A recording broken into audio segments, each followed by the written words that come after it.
கர்த்தர் ரட்சகருமாய் இயேசு கிறிஸ்துவின் நாமத்திலே உங்களை வாக்குத்தத்தமான காலை வேளையிலே உங்களை வாழ்த்துக்கிறேன், வரவேற்கிறேன்.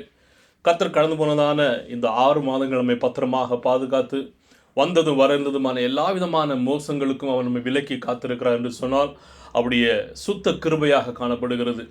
இன்றைக்கு நாம் நிற்பது நிர்மூலமாகாமல் இருப்பதும் அவருடைய கிருபையாகவே இருக்கிறது. எனவே இந்த புதிய மாதத்தை நாம் ஆரம்பிக்கிறதான போது கர்த்தருடைய சமூகத்திலே நம்மை நாமே அர்ப்பணித்து தேவனுக்காக வாழும்படியாகவும் தேவனுக்காக இன்னும் ஓடும்படியாகவும் அவர் உதவி செய்யும்படியாக அவரிடத்தில் நம்மை முழுமையாக அர்ப்பணிக்க போகிறோம். இந்த வருடத்தினுடையதான ஆரம்பத்திலிருந்தே கர்த்தருக்காக நாம் ஓடுதல், அதாவது நாம் வெற்றி பெற வேண்டும் என்ற நோக்கத்தில் ஓட வேண்டும் என்கிறதான இந்த தலைப்பின் கீழாக ஒவ்வொரு மாதமும் ஒவ்வொரு தலைப்பில் நாம் தியானித்து வருகிறோம். இன்றைக்கு நாம் தியானிக்க போகிறதான செய்தியினுடையதான தலைப்பு என்னவென்று சொன்னால், நம்முடைய அர்ப்பணிப்பை புதுப்பித்துக் கொள்ளுதல். நம்முடைய அர்ப்பணிப்பை நாம் புதுப்பித்துக் கொள்ள வேண்டும். நாம் முன்வைத்த காலை பின்வைக்காதபடிக்கு தொடர்ந்து முன்னோக்கி ஓடி நம்முடைய ஓட்டத்தை ஜெயமாக முடிக்க வேண்டும் என்று சொன்னால் இந்த அர்ப்பணிப்பு மிகவும் முக்கியமானதாக காணப்படுகிறது. ஏதோ நாம் தேவனை ஏற்றுக்கொண்டதான நாட்களிலே, அவருடைய ரட்சிப்பை பெறதான காலங்களிலே நம்மை நாமே அவருக்கு அர்ப்பணித்திருக்கிறோம், அவருக்காக வாழும்படியாக நம்மை நாம் கமிட் செய்திருக்கிறோம், அதோடு கூட கிறிஸ்துவ அர்ப்பணிப்பு முடிந்துவிட்டது என்று அல்ல. நாம் நம்முடைய வாழ்க்கையிலே ஒவ்வொரு நாளும் நாம் இந்த அர்ப்பணிப்பை புதுப்பித்துக் கொள்ள வேண்டியது மிகவும் அவசியமானதாக காணப்படுகிறது. எனவே இந்த ஜூலை 2026 நம்மை நாம் தேவனுடைய சமூகத்திலே அர்ப்பணிக்க போகிறோம். அதற்கு ஆதாரமாக இன்றைக்கு நாம் தியானிக்க போகிறதான வேத வசனம் என்னவென்று சொன்னால், யோசுவா 24:15. உங்களுடைய வேதத்தை யோசுவா 24:15 இந்த வசனத்தை படித்து நாம் சுருக்கமாக தியானித்து ஜெபிக்க போகிறோம். அந்த வசனம் சொல்லுகிறது, கர்த்தரை சேவிக்கிறது உங்கள் பார்வைக்கு ஆகாததாய் கண்டால் பின்ன யாரை சேவிப்பீர்கள் என்று இன்று தெரிந்து கொள்ளுங்கள். நதிக்கு அப்புறத்தில் உங்கள் பிதாக்கள் சேவித்த தேவர்களை சேவிப்பீர்களோ? நீங்கள் வாசம் பண்ணுகிற தேசத்து குடிகளாகிய எமோரியரின் தேவர்களை சேவிப்பீர்களோ? நானும் என் வீட்டார்மோவென்றால் கர்த்தரையே சேவிப்போம். பிரியமானவர்களே, இந்த வசனம் நமக்கு எல்லாருக்குமே மிகவும் பழகினதான தெரிந்ததான ஒரு வசனமாக காணப்படுகிறது. நாம் நம்முடைய சபைகளிலாக இருக்கட்டும், நம்முடைய சபைகளில் நடைபெறுகிறதான ஆவிக்குரிய கூட்டங்கள், உபவாச கூட்டங்களிலும், முக்கியமாக அர்ப்பணிப்பின் நேரத்திலே அநேக ஊழியர்களும் ஆராதனை வீரர்களும் எடுத்துரைக்கிறதான ஒரு வசனம் இந்த வசனமாக இருக்கிறது. யோசுவாவை மேற்கோள் காட்டி சொல்லுகிறதான இந்த வசனமாக காணப்படுகிறது. எனவே இந்த வசனம் நமக்கு தெரிந்ததான ஒரு வசனம்தான். ஆனாலும் இந்த வசனத்திலிருந்து ஒரு 4 விதமான அர்ப்பணிப்பை நம்முடைய வாழ்க்கையில் எப்படி மேற்கொள்ளுகிறது, மறுபடியுமாக நம்முடைய கிறிஸ்தவ ஓட்டத்தை எப்படி நாம் அர்ப்பணிப்பது அல்லது நம்முடைய அர்ப்பணிப்பை எப்படி புதுப்பிக்கிறது என்கிறதை பற்றி நாம் இன்றைக்கு பார்க்க போகிறோம். இந்த பகுதியை யோசுவா சொல்லுகிறதான போது அவருக்கு ஏகதேசம் 110 வயதாக இருந்திருக்கும். இந்த யோசுவா யார் என்று சொன்னால், மோசே ஜனங்களை வழிநடத்தி வந்ததற்கு அப்புறமாக தேவனால் தெரிந்து கொள்ளப்பட்டதான ஒரு ஊழியக்காரனாக இந்த யோசுவா காணப்படுகிறார். ஊழியக்காரனாக மட்டுமல்ல, இந்த ஜனங்களை வழி நடத்துகிறதான ஒரு தலைவனாக, ஒரு லீடராக இந்த யோசுவா காணப்படுகிறார். இப்போது இவருடைய வாழ்க்கையின் கடைசி தருணத்திலே காணப்படுகிறார். கடைசி தருணத்திலே காணப்படுகிறதான போது தங்களுடைய இருக்கிறதான எல்லா ஜனத்தாரையும் அவர் செக்கிம் என்கிறதான ஒரு பகுதிக்கு வரவழைத்து அங்கிருந்து இந்த ஜனங்கள் எல்லாரும் தங்களுடைய அர்ப்பணிப்பை தேவனுக்கு நேராக அவர்கள் இன்னும் புதுப்பித்துக் கொள்ள வேண்டும் என்கிறதான மேற்கோளை அவர் காட்டுகிறதாக நாம் பார்க்க முடியும். இந்த ஜனங்கள் கிறிஸ்துவை பின்பற்றி வருகிறார்கள்.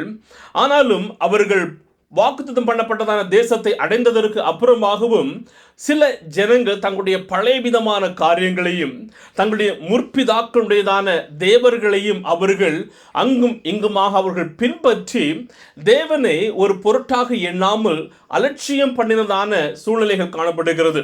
இப்போது யோசுவா இவர்கள் எல்லாமே கூடி அழைத்து அவர் சொல்லுகிறார், நானும் என்னுடைய வீட்டாரும் கர்த்தரை சேவிப்போம், இன்றைக்கு நீங்கள் யாரை சேவிப்பீர்கள் என்று சொல்லி முடிவு செய்யுங்கள் என்று அவர்களிடத்திலே ஒரு அர்ப்பணிப்பை மேற்கொள்ளுமாறு சொல்லுகிறதான ஒரு வசனம்தான் இந்த வசனமாக நாம் பார்க்க முடியும்.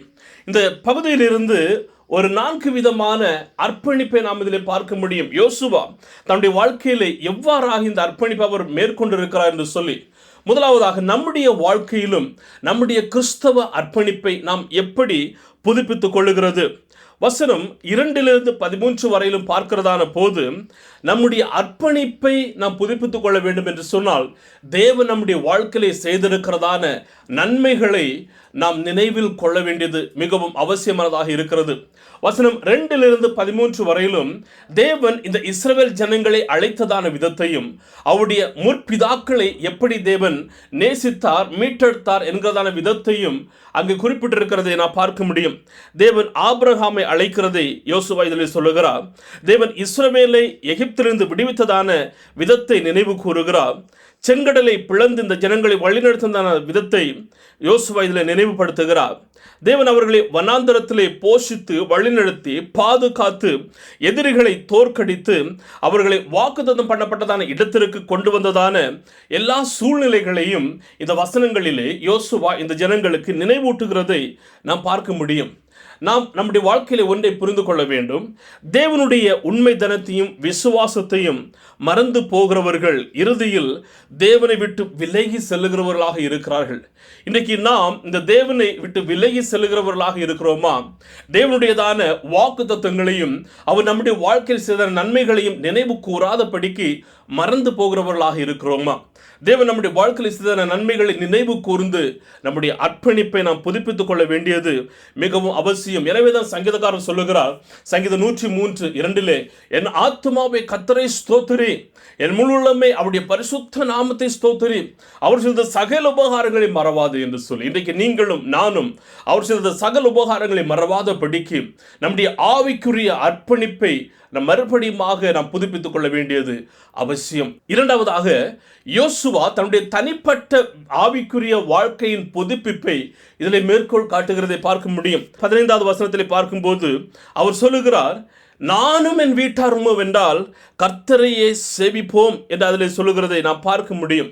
அப்படி என்று சொன்னால் இந்த சுதந்திரம், தேவனை சேவிக்கிறதான இந்த அர்ப்பணிப்பு நம்முடைய முன்னோர்களால் கொடுக்கப்பட்டதான ஒரு சுதந்திரம் கிடையாது. மாறாக நம்முடைய வாழ்க்கையில் நாம் காண்பிக்க வேண்டியதான ஒரு ஒப்பு கொடுத்துதலாக இது காணப்படுகிறது. ஒருவேளை நம்முடைய முன்னோர்கள் மிகவும் உயர்ந்தவர்களாக இருக்கலாம், மிகப்பெரிய போதகர்களாக இருக்கலாம், அல்லது ஆவிக்குரிய நிலைமையிலே மிகவும் ஓங்கி வளர்ந்தவர்களாக இருக்கலாம். ஆனால் அவர்களுடையதான அந்த அர்ப்பணிப்பும் அந்த கிறிஸ்துவ வாழ்க்கையும் நம்முடைய வாழ்க்கையை புதுப்பிக்கவும் முடியாது, நம்முடைய ஆவிக்குரிய வாழ்க்கையை அது உயர்த்தவும் முடியாததாக இருக்கிறது. எனவே நாம் அதை புரிந்து கொள்ள வேண்டியது அவசியம். நாம் கிறிஸ்தவ வாழ்க்கையிலே வெதுவெதுப்பாக இருக்கிறவர்களாக அல்ல, நம் ஜெப வாழ்க்கையை நாம் விட்டுவிடுகிறவர்களாக அல்ல, வேத படிப்பை நாம் தவறுகிறவர்களாக அல்ல, ஒவ்வொரு நாளும் நம்முடைய அர்ப்பணிப்பை நாம் புதுப்பித்துக் கொள்ள வேண்டியது அவசியம். மூன்றாவதாக அவர் சொல்லுகிறார், நான் மட்டுமல்ல என்னுடைய குடும்பமாக தேவனுடைய சமூகத்திலே நாங்கள் அர்ப்பணிக்கிறோம் என்று சொல்லுகிறார். அதே வசனத்தில் சொல்லுகிறார், நானும் என் வீட்டாருமோ வென்றால், நான் மட்டுமல்ல என்னுடைய வீட்டாருமாக நாங்கள் தேவனையே சேவிக்கிறவர்களாக காணப்படுகிறோம். யோசுவா தானும் தன்னுடைய குடும்பமாக தேவனை சேவிக்கிறதை அவர்கள் உறுதியாக பற்றி கொண்டார்கள். கூடவே இருக்கிறதான ஜனங்கள் அவர்கள் மற்ற விதமான தேவர்களையும் நாடுகிறார்கள், அவர்களுக்கு முக்கியத்துவம் கொடுக்க வேண்டும் என்று சொல்லி முயற்சிக்கிறார்கள். ஆனால் இப்போது யோசுவா சொல்லுகிறார், அப்படி செய்யல் ஆகாது. ஏனென்று சொன்னால் தேவன் நம்மை வழிநடத்தி வந்ததான விதம், தேவன் நம்மை விடுவித்து கொண்டு வந்ததான விதம், தேவன் நம்மை பாதுகாத்து கொண்டு வந்ததான விதம், தேவன் நமக்கு மன்னாவினால் நம்முடைய வாழ்க்கையின் ஒவ்வொரு நாளும் போஷித்து வழிநடத்தினதான விதம், இவைகளெல்லாம் மறந்து அந்நிய தேவர்களை நாம் இனிமேல் பின்பற்ற முடியாது. எனவே நானும் என் வீட்டாருமோ வென்றால் கர்த்தரையே சேவிப்போம் என்று யோசுவா சொல்லுகிறார்.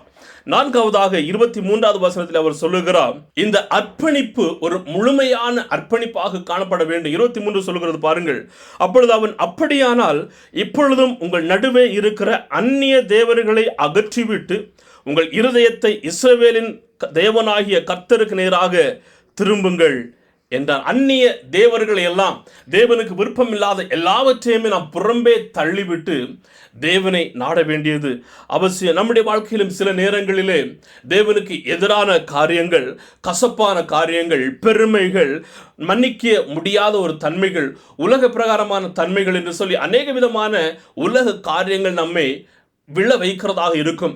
நம்முடைய அர்ப்பணிப்பை, நம்முடைய கமிட்மெண்ட்டை நம் 100% தேவனுக்காக கொடுக்க முடியாத ஒரு சூழ்நிலை இருக்கும்.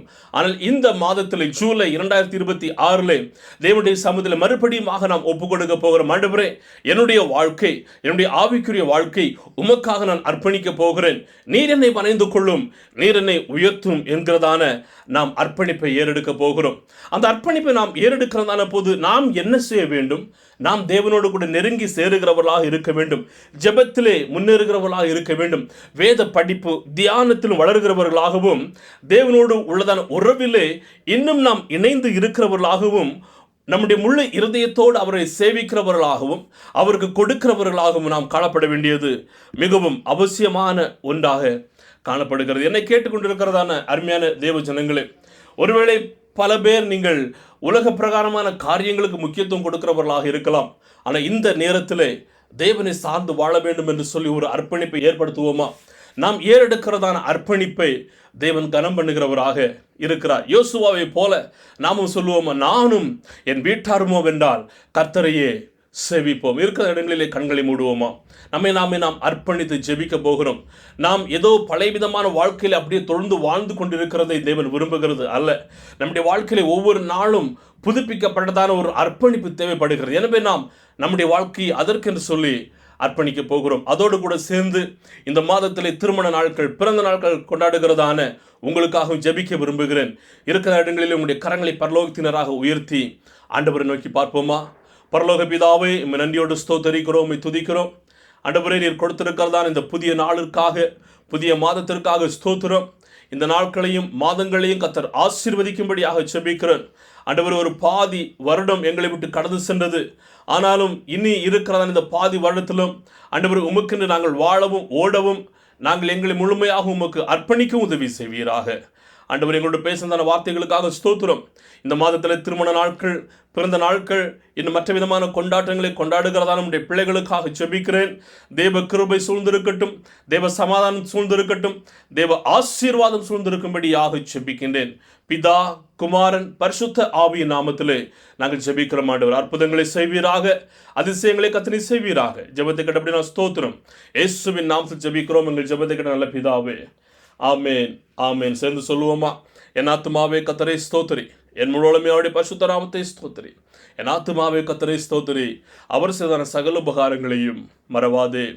ஆமேன், ஆமேன். நம்முடைய கர்த்தராகிய இயேசு கிறிஸ்துவின் கிருபையும், பிதாவாகி தேவனுடைய அன்பும், பரிசுத்த ஆவியினுடையதான அன்பினும் ஐக்கியமும் என்றும் என்று சதா காலங்களிலும் நம் அனைவரோடும் கூட இருப்பதாக. Amen, amen. God bless you. கர்த்தர் தாமே உங்கள் ஒவ்வொருவரோடும் கூட இருந்து உங்களை வழிநடத்துவராக. ஆமேன், ஆமேன்.